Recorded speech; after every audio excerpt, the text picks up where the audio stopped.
आपण पाहत आहात सत्य व रोखठोक न्यूज चॅनल महावृत्त न्यूज. आवाज तुमचा, ताकद आमची.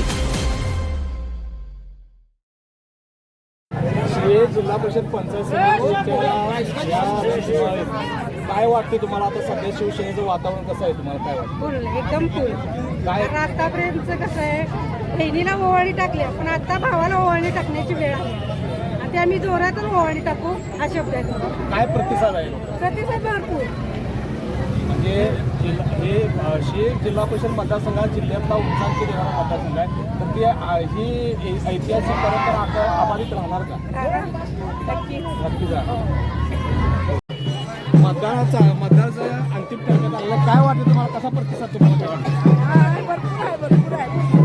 काय वाटते तुम्हाला? शिवसेनेचे आहे की एकत्रित नाही? लाडक्या भावानं भरपूर दिलंय. त्यामुळं भरपूर सगळं मतदान घेतलं.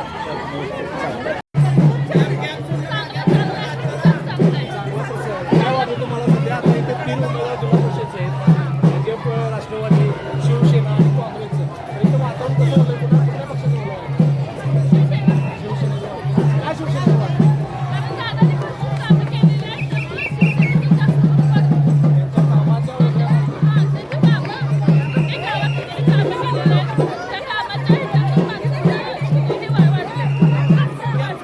लाडक्या बहिणीला प्रतिसाद देणार का? काय वातावरण वाटतं तुम्हाला? वातावरण भगवं वाटते. शिवसेनेचं वादळ जोरात आहे.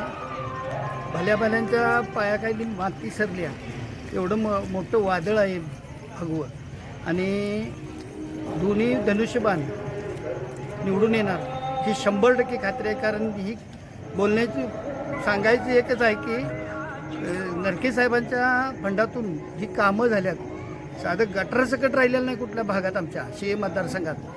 आणि ही जी पोचपावती म्हणून आम्ही धनुष्यबाणच निवडून देणार. ओके.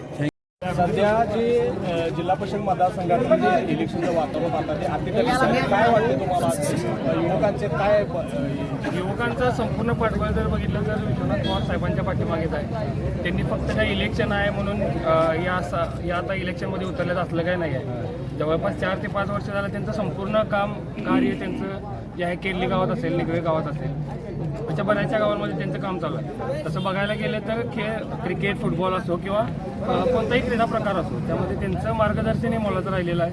किंवा कोणत्याही समस्या असतील, आज जर भविष्यात जर आपण त्यांच्याकडे कुठली समस्या घेऊन गेलो तर ती फक्त काय पक्षाकडून निधी आला किंवा आला नाही किंवा न आल्यामुळं काम होणार नाही असं काय नाही, तर ते त्यांच्या स्वखर्चातून देखील ती कामं करण्यासाठी तयार आहे. आता सध्या युवकांचे जे प्रश्न आहेत शैक्षणिक, आता IPS UPSCच्या ज्या परीक्षा असतात त्या संदर्भात त्यांना एक मार्गदर्शन पण असं शिबिरं लागत असतात किंवा आरोग्य शिबिर लागत असतात किंवा पोलीस भरती असेल किंवा आर्मी भरती असेल, या माध्यमातून जे काही त्यांना सपोर्ट पाहिजे त्या संदर्भात काय?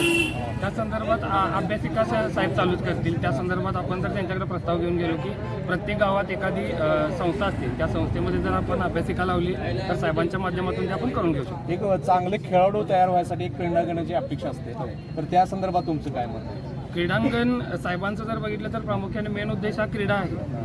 भागातील क्रीडापटू तयार झाले पाहिजेत असा त्यांचा मेन हेतू आहे. त्यामुळं प्रत्येक गावात, प्रत्येक भागात एक क्रीडांगण करणं हे त्यांचं प्रामुख्याने मेन कर्तव्य आहे. काय तुमचं युवकांचं काय मत आहे त्या संदर्भात? विश्वनाथ साहेबांचा विजय हा नक्की आहे आमचं मत. ओके. महावृत्त न्यूज चॅनलला लाईक करा, शेअर करा आणि सबस्क्राईब करा.